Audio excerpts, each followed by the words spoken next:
Vamos lá, meus irmãos, vamos lá. Continuando aqui, nosso 10º dia de aula de homilética 1 e 2, é o segundo bloco.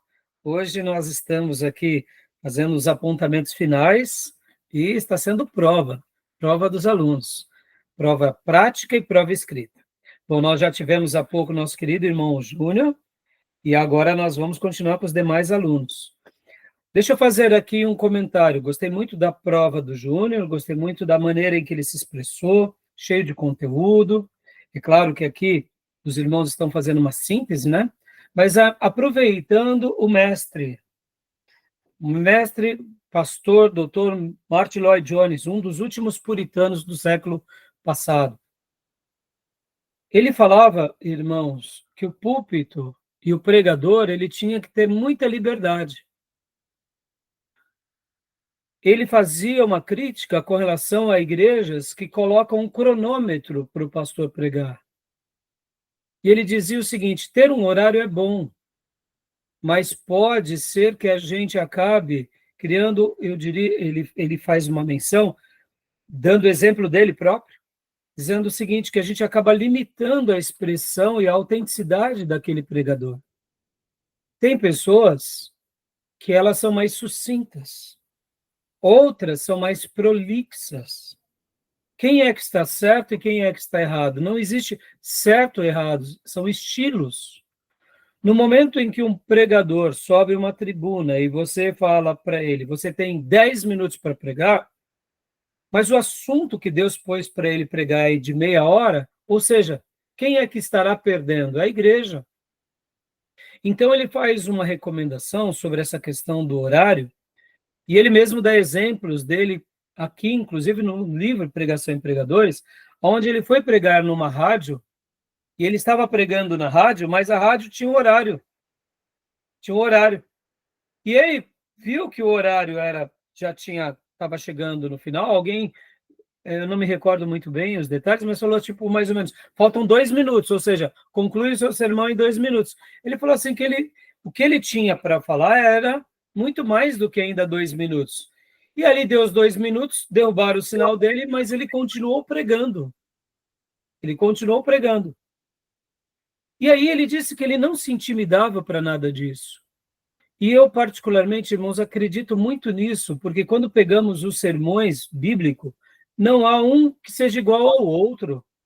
Por exemplo, irmãos, Paulo escreve as suas cartas e muitas vezes ele diz assim, ó, eu escrevi essa carta a vocês, carta de 15 capítulos, e aí fala assim, e depois eu tenho muito mais para falar para vocês, ou seja, e a gente nota Paulo, por exemplo, quando aquele episódio daquele jovem naquela madrugada que cai de uma janela e morre, e ele ora e ressuscita, Eutico, ele ficou pregando a noite toda, ou seja, quanto tempo durava um sermão de um apóstolo?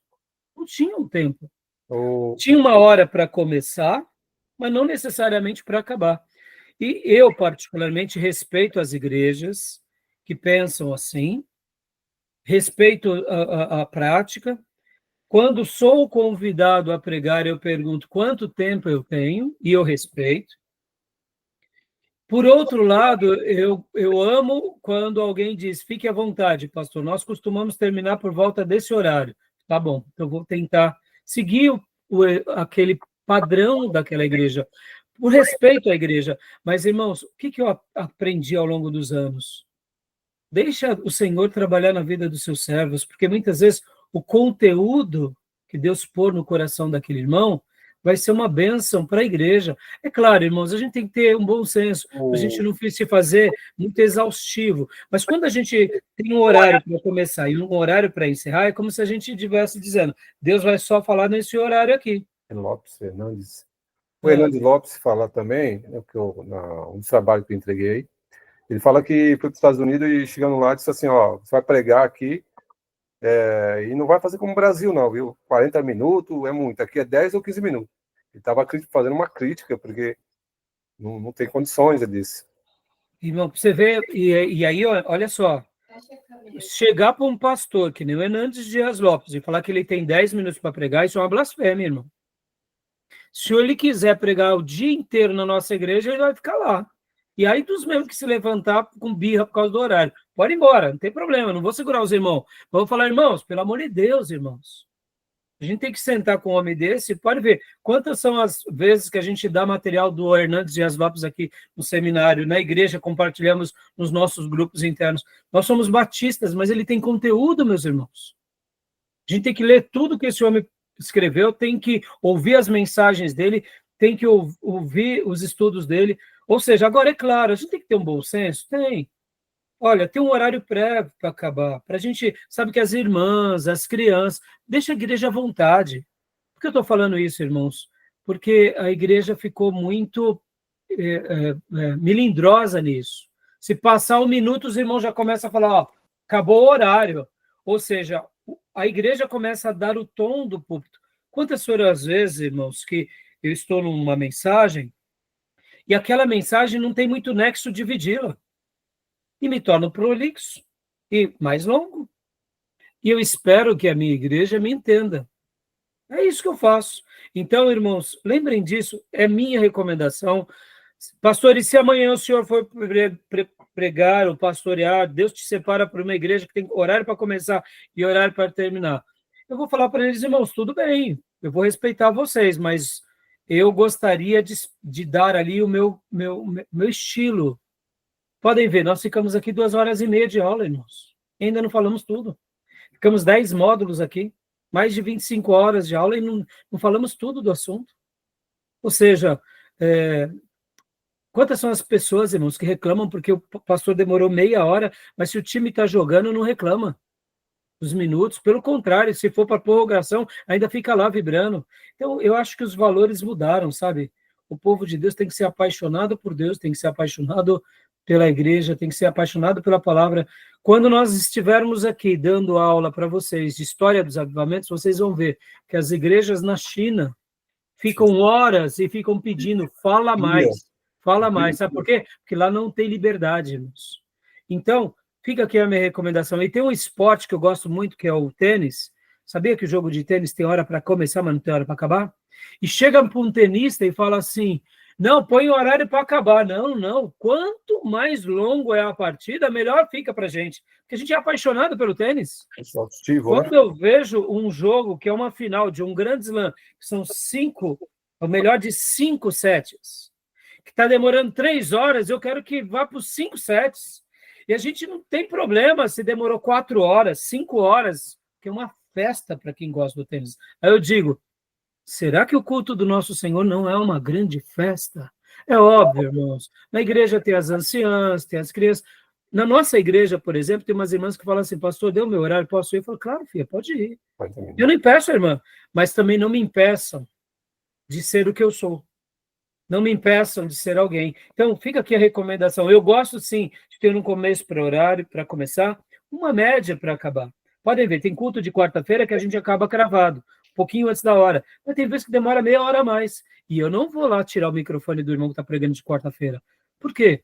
Porque eu creio que Deus colocou algo no coração do meu irmão. E eu quero ouvir tudo que Deus colocou para nós. Amém? Tá bom, meus irmãos? Então, nosso querido irmão Tomé, é com você, meu querido irmão. Pode começar. Eu vou bloquear meu microfone. Que Deus te abençoe, meu irmão. Amém. Graças a Deus, boa noite mais uma vez, meus irmãos. Que o Senhor abençoe a todos nós com essas mensagens aqui hoje. Meus irmãos, hoje eu vou falar um pouco sobre a brevidade da vida. E o texto que eu vou ler está lá em Isaías, capítulo 40. Aí eu vou começar a ler aqui. Não vai ser o 40 todo, são só até o versículo 10. Não é muito longo. E diz assim: Consolem o meu povo, diz o Deus de vocês. Encorajem Jerusalém e anuncie que ele já cumpriu o trabalho que lhe foi imposto, pagou por sua iniquidade e recebeu da mão do Senhor em dobro por todos os seus pecados. Uma voz clama no deserto: preparem o caminho para o Senhor, façam no deserto um caminho reto para o nosso Deus. Todos os vales serão levantados, todos os montes e colinas serão aplanados. Os terrenos acidentados se tornarão planos, as escarpas serão niveladas, A glória do Senhor será revelada e junto todos verão, pois é o Senhor quem fala. Uma voz ordena, clame, e eu pergunto, o que clamarei? Que toda a humanidade é como a relva, e toda a sua glória como a flor da relva. A relva murcha e cai a sua flor.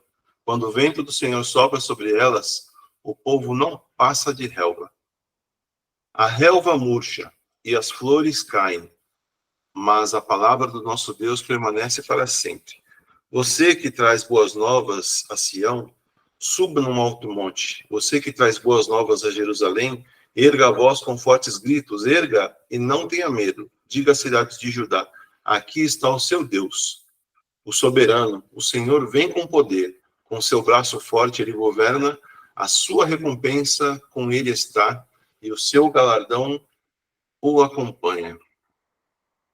Então, aqui em Isaías 40, logo no começo, Deus, através do profeta Isaías, ele mostra para o seu povo a sua misericórdia. Né? Ele mostra ali o seu amor para com o seu povo.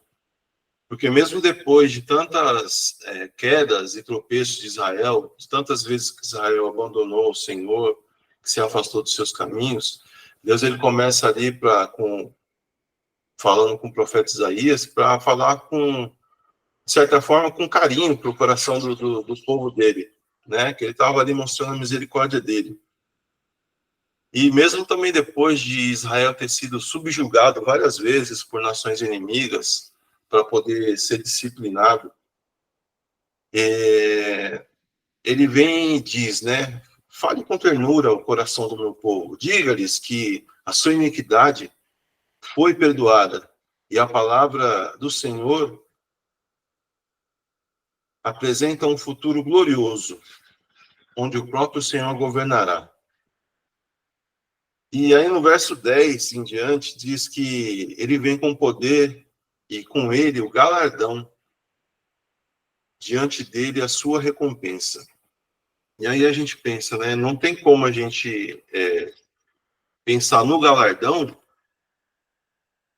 sem considerar, de fato, as nossas obras. Mesmo que o Senhor nos abençoou com a sua graça, mesmo sendo salvos pela graça, nós somos feitos, a Bíblia diz, né, que nós somos feitura dele para realizar as boas obras dele. Então, mesmo sendo alvos da graça de Cristo, nós somos feitos para realizar as obras do Senhor. E essas obras, ou a falta delas, elas vão ser recompensadas quando o Senhor vier. E isso me levou a refletir, né, nos outros versículos que está ali mais no meio, que é o versículo 6 e 7. Está escrito assim: o que clamarei? Que toda a humanidade é como a relva, e toda a sua glória como a flor da relva. A relva murcha e cai a sua flor. Quando o vento do Senhor sopra sobre elas, quando o vento do Senhor sopra sobre elas, o povo não passa de relva. E a erva murcha, as flores caem, mas a palavra de Deus permanece para sempre, em outra versão. Aqui reforça a ideia de que essas promessas que Deus fez ao seu povo, elas irão se cumprir. Aquele povo recebeu a promessa e talvez não veria a promessa se cumprindo, como Moisés também não viu quando ele foi levado até o monte e Deus mostrou para ele a terra prometida, só que falou para ele que ele não ia entrar no descanso do Senhor ali. Moisés viu a promessa e não entrou. E esse povo que recebeu essa promessa aqui, eles também não veriam, como de fato não viram, porque essa é uma promessa, na verdade, isso é até uma passagem profética, que ela fala da vinda do Senhor. Então, aquele povo que o Senhor teve misericórdia, eles não viram o cumprimento dessa promessa, mas as gerações futuras viram, porque a palavra do Senhor permanece para sempre. E o Messias veio e redimiu o seu povo e lhes perdoou os pecados. E agora, esperamos ansiosos sua promessa que ele prometeu que irá voltar uma segunda vez. Mas esses versículos 6 e 7 também nos levam a outra reflexão. Que a reflexão, eu estive pensando, né? O que temos feito da nossa breve vida? Levando em consideração esses versículos 6 e 7, que a nossa vida é como a relva. O que a gente tem feito das nossas vidas? Como a gente tem vivido? Como a gente tem aproveitado? Né? Será que a gente tem honrado a Deus e cumprindo sua palavra com as nossas vidas? Será que temos vivido de modo digno diante de Deus? A gente sabe, a gente olha para o mundo e vê que o retrato dele é deplorável, vai de mal a pior. As pessoas não querem nem ouvir mais falar de Cristo. Muitas pessoas que você vai falar, elas não querem saber. Elas estão numa situação de que elas não querem ouvir mais falar. A sociedade chegou num padrão moral tão baixo que muitos são ateus por conveniência, são ateus pelos mesmos motivos que muitos cientistas são. Não por não acreditar em Deus, mas porque o acreditar em Deus implica que eles teriam que acreditar na palavra e, com isso, ter uma vida diferente, cumprir as escrituras. Então, eles preferem não crer, para não mudar o seu estilo de vida. Eles, em outras palavras, o amor por essa terra é grande demais, né? O amor por essa Eva que logo secará. E muitos cristãos, infelizmente, também têm corrido atrás do vento e não têm colocado o reino em primeiro lugar. Estão atrás de coisas supérfluas, estão atrás das demais coisas que Deus prometeu. Ele falou assim, buscar em primeiro lugar o reino do céu e a sua justiça, e as demais coisas serão acrescentadas. Mas a gente tem invertido isso, tem corrido atrás das demais coisas e colocado o reino em segundo plano. E no livro de Jó, capítulo 33, no verso 4, diz assim: o Espírito de Deus me fez, e o sopro do Todo-Poderoso me dá vida. Ou seja, nós somos apenas o sopro do Altíssimo, e devemos viver e sermos gratos, né, pela existência nele. Porque, literalmente, a gente não passa de um sopro. O Senhor, quando nos fez ali, soprou na narina um fôlego de vida, isso é o que somos. A gente só é o que é por causa do sopro de vida do Senhor. E mais cedo ou mais tarde, isso vai ser tirado de nós. E aí o que ficou? Nada. Nós somos apenas, como diz essa erva, né, essa flor que seca, essa flor que cai quando a erva seca. E quando a nossa flor chegar, quando a nossa flor cair, quando chegar esse tempo de erva secar, nós devemos estar firmes, não na erva que seca, mas na videira que dá vida eterna. Amém? Era somente até aqui. Glória a Deus. Acho que foi curtinho, mas... Amém. Amém. Joia. Então tá bom, meu irmãozão. Glória a Deus. Glória a Deus. Muito bom, Tomé. Bem reflexivo. Amém. Joia.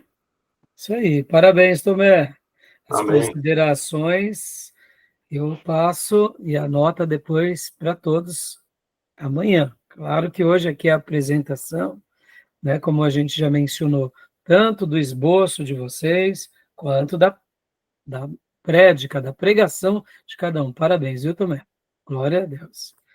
Então, agora, vamos lá, meu irmão Diego. Meu irmão Diego. Inclusive, o seu tempo, Tomé, se deu por volta de 10 minutos, né? Praticamente 10 minutos. 9 minutos e alguma coisa. Achei que né? deu menos de 5. Então. Irmãos, o meu pastor, que me batizou, né? Ele contou a experiência, certa ocasião, que ele foi convidado para pregar, então ele disse assim, bom, já que fui convidado para pregar a primeira vez, eu vou preparar minha primeira mensagem, mais umas 2. Porque o pastor já chamou a primeira vez, vai que ele me chama outras vezes. Bom, ele disse que aí ele foi pregar. Ele pregou as 3 mensagens, 5 minutos, não tinha mais nada para falar.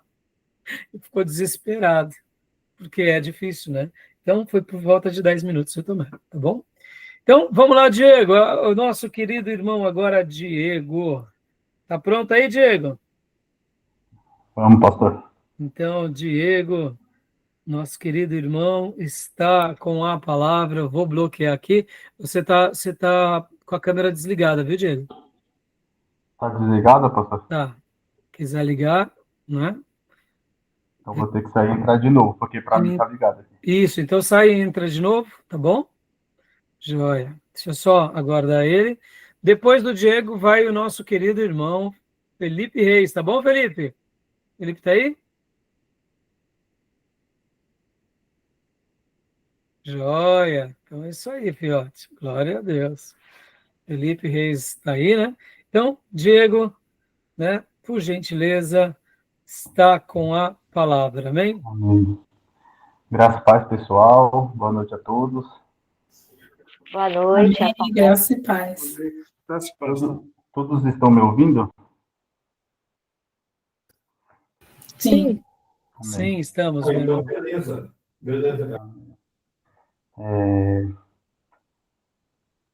A palavra que eu preparei, né? O título que eu preparei, né? Pra essa noite, né? Para Deus estar podendo falar com a gente, né? Para Deus estar podendo expressar a vontade que Ele tem sobre as nossas vidas, né? Que Ele tem tratado muito de mim, pessoalmente, e que também venha tratar do coração de vocês e também das pessoas que futuramente vai ver essa aula, né? Vai ver essa prova e que Deus possa tratá-las também, né? E o título que eu separei é Igreja Saudável e Igreja Doente. Como identificá-las, né? Nos tempos que a gente vive, né? Nos tempos de hoje, tem uma coisa diferente que acontece, né? Que hoje, em cada esquina, a gente vê uma igreja. Em cada esquina tem um ministério, né? Coisas que antigamente não tinha, né? E em cada rua, às vezes tem 3, 4 igrejas, uma do lado da outra, né? Mas às vezes, né, temos que entender que não é porque tem uma placa, tem um CNPJ, tem um púlpito, significa que aquela igreja é uma igreja saudável. Não significa que aquela igreja é uma igreja que faz a vontade do Senhor, né? Que faz a vontade de Deus, né? E isso é interessante porque desde o começo que a gente começou a nossa aula, né? Com o primeiro versículo que o pastor ele leu, né? Para a gente não fazer a obra do Senhor de qualquer maneira, relaxadamente, é algo que se encaixa muito bem aqui. Porque hoje as igrejas, elas não estão tendo compromisso com a palavra do Senhor, né? Eu não quero falar aqui, eu não quero falar sobre perfeição, porque a igreja perfeita não existe. A única igreja perfeita que existe é a que Jesus vai buscar no último dia. Mas perfeição não tem. Por quê? Porque a palavra igreja no grego, ela vem da palavra que significa eclésia, que significa reunião, assembleia ou comunidade. Então, a igreja, ela é composta por pessoas. E onde tem pessoas, vai ter pensamentos diferentes. O irmão A vai pensar diferente do irmão B.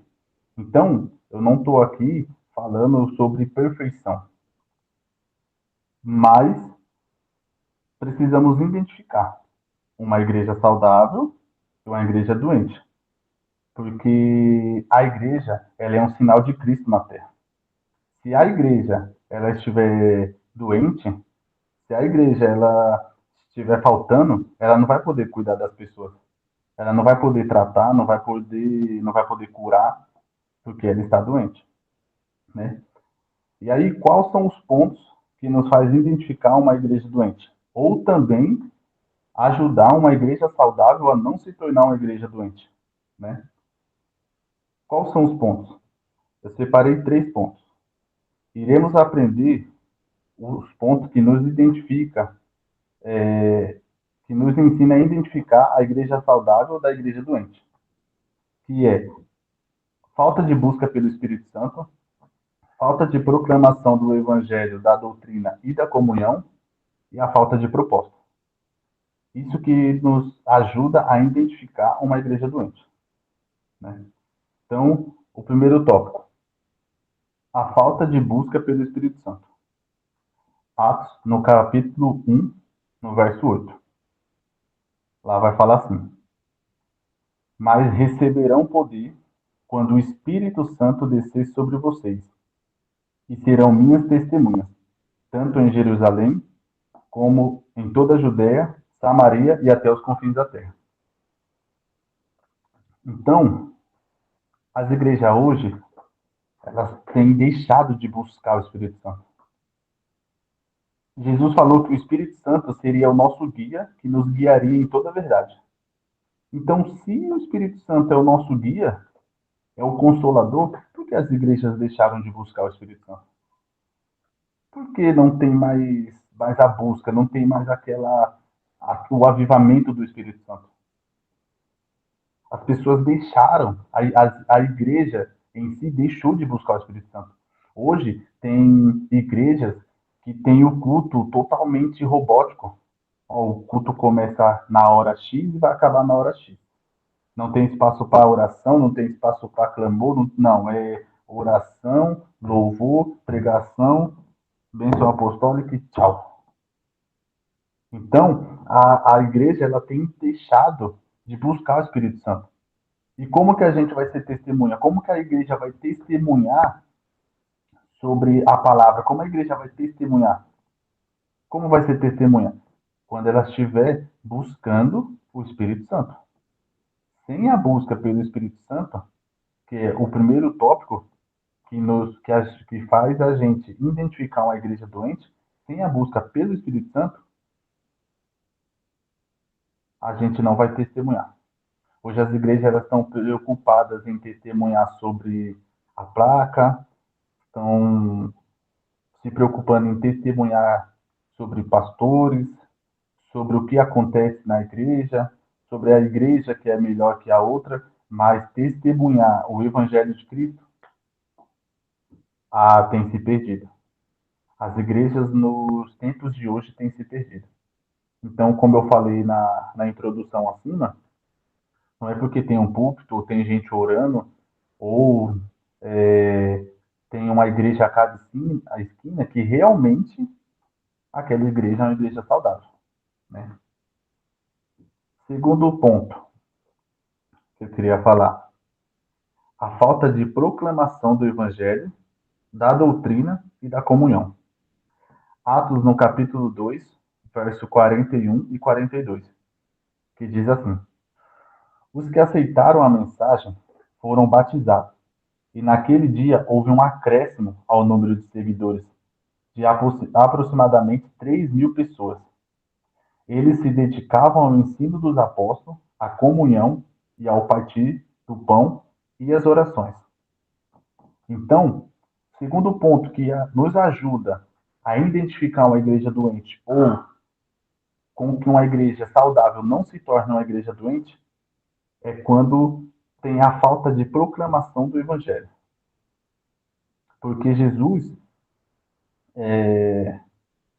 fala que a igreja, né, naquele dia de Atos, na primeira pregação de Pedro, 5.000 almas se converteram.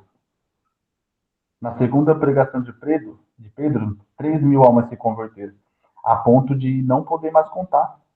Não tinha mais como contar as almas porque eram muitas. E hoje, como eu falei na introdução mais uma vez, a igreja ela é um ponto. Ela é um ponto de Cristo. Ela tem que testemunhar de Cristo, né?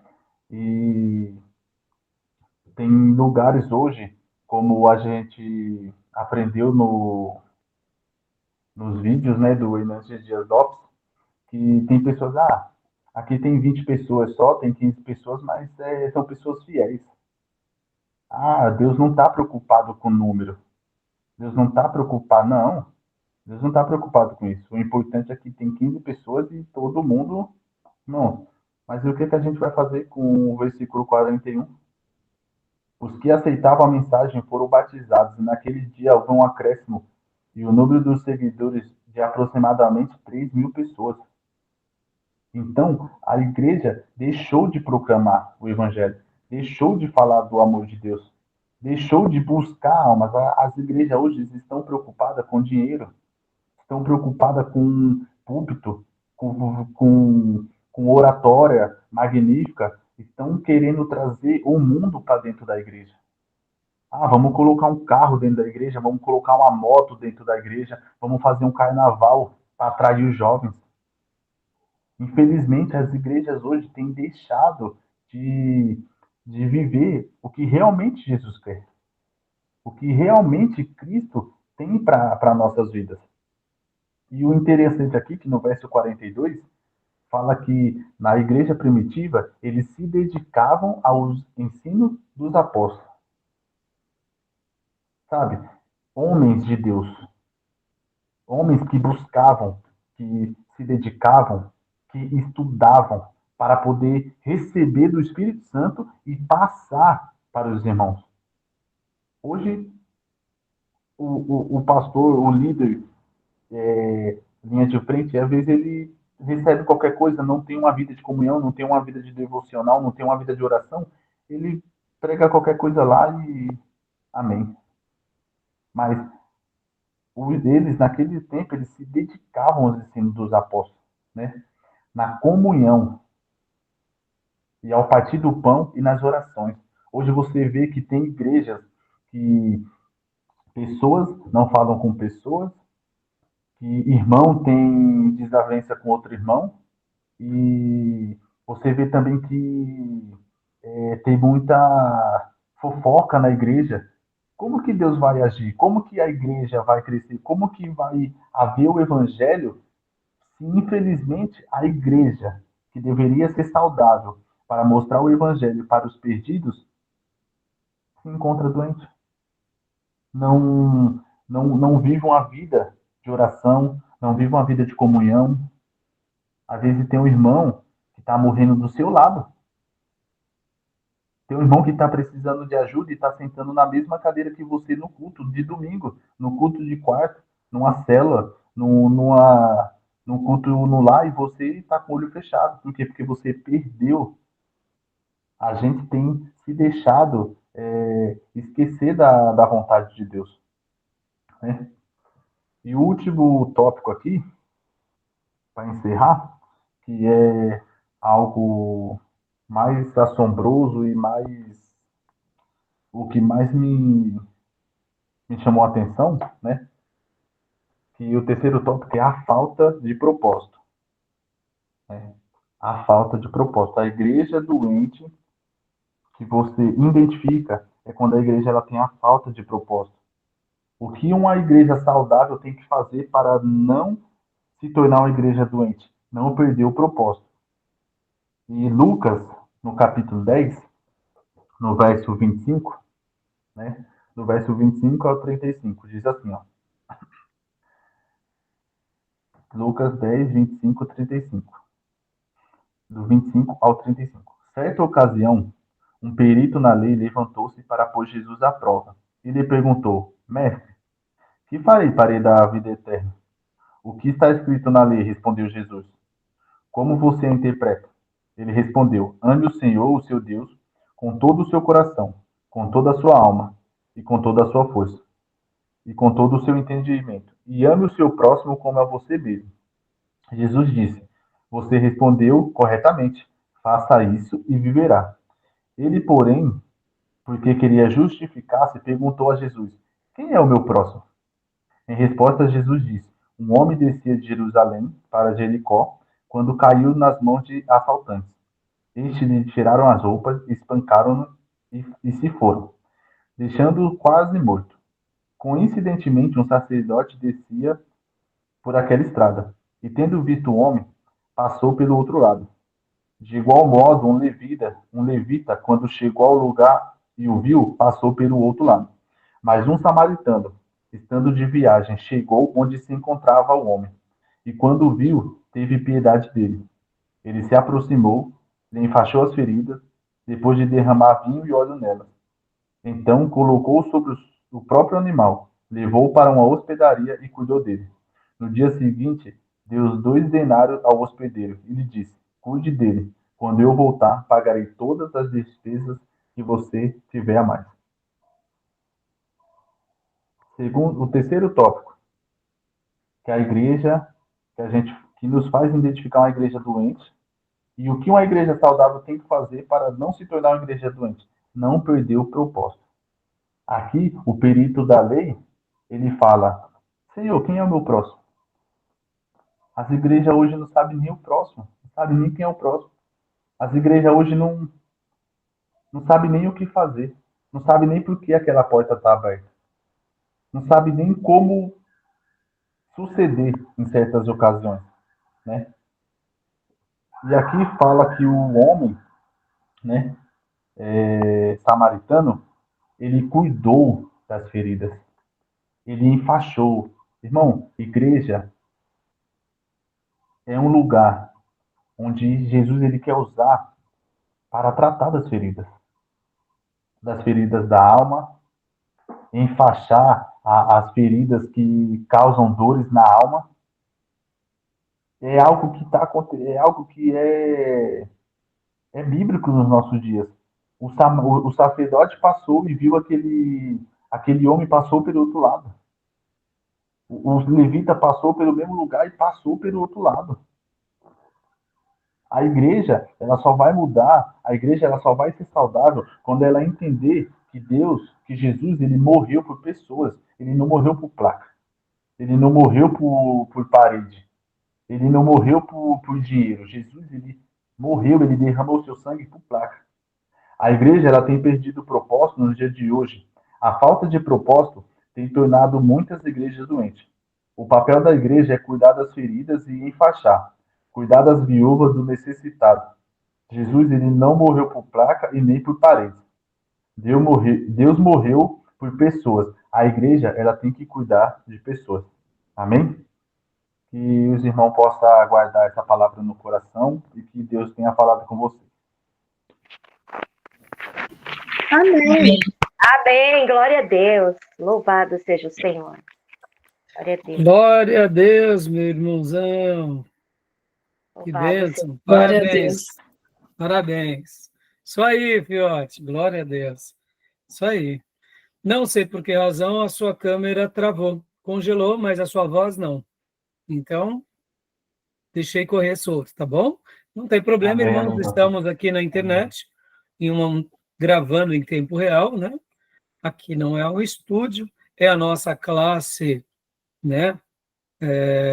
Existem as aulas síncronas e assíncronas. Assíncronas é quando você está gravado e você passa para os alunos para eles aprenderem, né, aquilo que você gravou. A nossa é assíncrona. Ou melhor, a nossa é síncrona, é simultânea. Assíncrona é quando é a gravação, né? Não é gravado. Os alunos que forem fazer essa matéria em EAD, para eles vai ser assíncrona, né? Então, Diego, parabéns. Glória a Deus, e concluiu lindamente, viu? Usou o Amém. terceiro ponto, usou a história do samaritano. Olha, muito joia. Muito bem, obrigado, Fiote. Então, vamos lá. Felipe Reis. Seja bem-vindo, meu irmão. Esse momento é teu. Boa noite, irmãos. A paz. Amém. Paz. Amém. Boa noite, a paz. Tentarei ser rápido, tá? Vou usar só as 3 horas que o pastor Rai liberou aí. Brincadeira. Bom, vamos lá. Eu quero falar com os irmãos essa noite sobre o cuidar de Deus para as nossas vidas. É uma mensagem que eu trouxe um tempo atrás na igreja e é uma mensagem que eu gostei bastante, eu resolvi trazer ela aqui. Terminamos o ano de 2024 há poucos meses, né? E aí pergunto, você já fez uma análise de quantas coisas Deus fez por nós em 366 dias do ano que passou? E aí eu falo, né? Se não fez essa análise, tem que fazer. Deus, ele cuida de nós, né? Dia após dia. Todos os dias tem o cuidar de Deus, tem a mão dele poderosa sobre as nossas vidas, né? E estamos falando de um Deus que sente prazer em ser o nosso braço forte, um Deus que sente alegria em nos chamar de filho, que quer ser o nosso lugar seguro, a nossa fortaleza. E eu peço para os irmãos olhar Salmo 127, verso 1. E vai dizer assim, ó: se o Senhor não edificar a casa, em vão trabalham os que a edificam. Se o Senhor não guardar a cidade, em vão vigia a sentinela. E o título da mensagem é O Deus que Cuida. E o que significa: se o Senhor não edificar a casa, em vão trabalham os que edificam? Precisamos observar que o texto inicia com uma condição: se o Senhor. Quando o salmista escreve se o Senhor não edificar a casa, está dizendo que sem o Senhor nenhuma atividade humana para o reino de Deus será bem-sucedida, que tudo será em vão. Só teremos sucesso se o Senhor abençoar com sua presença ou auxílio. Salomão, quando escreve esse salmo, ele é muito sábio em dizer essas palavras, sempre enfatizando o Senhor como o centro de tudo. Observe que ele cita coisas simples, como construir uma casa ou simplesmente guardar a cidade, coisas de nosso cotidiano. Salomão quer dizer a nós a seguinte mensagem: olha, eu sei que isso que você quer fazer, você sabe e tem conhecimento, mas será em vão você fazer isso sem colocar Deus nessa causa. Você vai construir algo? Construa sim, mas seu alicerce precisa ser Deus. Você quer se guardar e se proteger das ciladas do mal? Seu mestre, seu orientador tem que ser Deus. Penso que Salomão cita esses termos por terem em sua vida coisas como a construção do templo ou de sua casa em sua passagem pela terra. Pode ser que o momento onde ele escreve esse salmo seja muito próximo de uma dessas construções. Mas o fato é que em algum momento de sua vida ele entendeu que precisamos de ter Deus presente. Ter Deus presente em nossas vidas. Trabalhar sozinho, sem considerar a vontade do Senhor, é imprudente. Negar dar ouvidos à palavra só te deixará cansado, colocando suas expectativas em castelos de areia, nas suas próprias forças e ambições. Se não for Deus quem edifica, por maior esforço que se coloque na edificação, esta não prosperará. Mateus 7, 26. Que diz assim: e aquele que ouve estas minhas palavras e as não pratica, compará-lo-ei ao homem insensato, que edificou a sua casa sobre areia. 27. E desceu a chuva, e correram os rios, e sopraram os ventos, e combateram aquela casa, e caiu, e foi grande a sua queda. Tem outro termo no versículo que precisamos dar atenção também: guardar a cidade. Contudo, mesmo que sejamos prudentes, buscando viver protegidos, sem Deus, esse trabalho também será inútil. Toda a proteção eficaz provém de Deus. Ainda que todas as cidades e nações investam muito dinheiro em sistema de segurança, se não for a graça de Deus para nos guardar e livrar, de nada valem os recursos humanos. Mais uma vez, a sabedoria de Salomão mostra que nada adianta se Deus não for por nós. E está lá em Romanos 8:31, que diz assim: que diremos, pois, a estas coisas? Se Deus é por nós, quem será contra nós? E qual o contexto, de Romanos 8:31? Faz parte de uma passagem maior onde o apóstolo Paulo fala sobre a segurança dos que estão em Cristo. Ele reforça que mesmo em meio a provações, nada pode nos separar do amor de Deus. A expressão "se Deus é por nós" destaca que, como filhos de Deus, temos a certeza de sua presença e apoio incondicional. A mensagem central deste versículo é que, com Deus ao nosso lado, nenhuma força pode prevalecer contra nós. Então é importante refletirmos. Se o Criador do universo está conosco, que adversidade poderia nos derrotar? Uma pergunta. Com isso em mente, entendemos que nossa segurança não está nas circunstâncias terrenas, mas em Deus. Por isso que o título é O Deus que Cuida. A proteção de Deus é uma das promessas mais consoladoras da Bíblia. Vemos isso em Salmos 46:1. Deus é o nosso refúgio e fortaleza, socorro bem presente na angústia. Deus é presente conosco em todo o tempo, Talvez em nossa mente pequena pensamos que as coisas acontecem porque tem que acontecer. E aí eu coloquei, olha, se em 366 dias do ano de 2024 foi tudo bem, é porque tinha que ser assim. Deus tem pouco ou quase nenhuma influência nisso. E aí eu pergunto, será que é assim mesmo? Será que as coisas acontecem porque tem que acontecer ou acontece porque Deus, ele nos guarda, né? Porque Deus nos protege, porque Deus está conosco. Olha o que diz Salmo 32:8. Eu o instruirei e o ensinarei no caminho que você deve seguir. Eu o aconselharei e cuidarei de você, na versão NVI. O cuidado de Deus para conosco exala tanto amor que nesse texto de Salmo, o Senhor nos dá 4 garantias de que ele estará conosco. Ponto 1.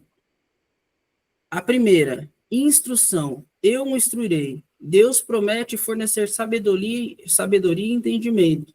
Esta instrução não é apenas intelectual, mas também orientação moral e espiritual, ajudando os crentes a navegar pelas complexidades da vida. A palavra hebraica para instruir aqui é sakal, que implica discernimento e prudência. Ensino, e o ensinarei no caminho que você deve seguir. Esta frase enfatiza o processo contínuo de aprendizado e crescimento. Deus não dá apenas uma lição única, mas nos ensina continuamente. O caminho a que se refere ao caminho da retidão e da piedade. É um lembrete de que a nossa caminhada com Deus é uma jornada que requer aprendizado contínuo e adesão aos seus caminhos. Conselho, eu o aconselharei. O conselho de Deus é pessoal e íntimo. A palavra hebraica para aconselhar é yatsa, alguma coisa assim, eu não sei ler direito, né? Que significa aconselhar, consultar ou guiar. Este conselho não é apenas um conselho geral, mas adaptado às nossas necessidades e circunstâncias especiais. Reflete a profunda compreensão de Deus sobre as nossas vidas individuais e seu desejo de nos guiar pessoalmente. Olhar amoroso. E cuidarei de você. Esta frase transmite o cuidado atento e afetuoso de Deus. Olhar amoroso significa a vigilância e proteção de Deus. Reafirma-nos que Deus não é distante ou indiferente, mas está intimamente envolvido em nossas vidas, cuidando de nós com amor e preocupação. Observe que em todo tempo a Bíblia nos mostra o cuidado de Deus para conosco. Por isso, chamo a atenção dos irmãos para o título da mensagem, o Deus que cuida. Para que o cuidado e o zelo do Senhor esteja sobre nós, a única coisa que devemos fazer é obedecer a Ele. Olha o que diz Provérbios 3, 5 e 6. Vai dizer assim, ó, confie no Senhor de todo o seu coração e não se apoie em seu próprio entendimento. Reconheça o Senhor em todos os seus caminhos e Ele endireitará as suas veredas.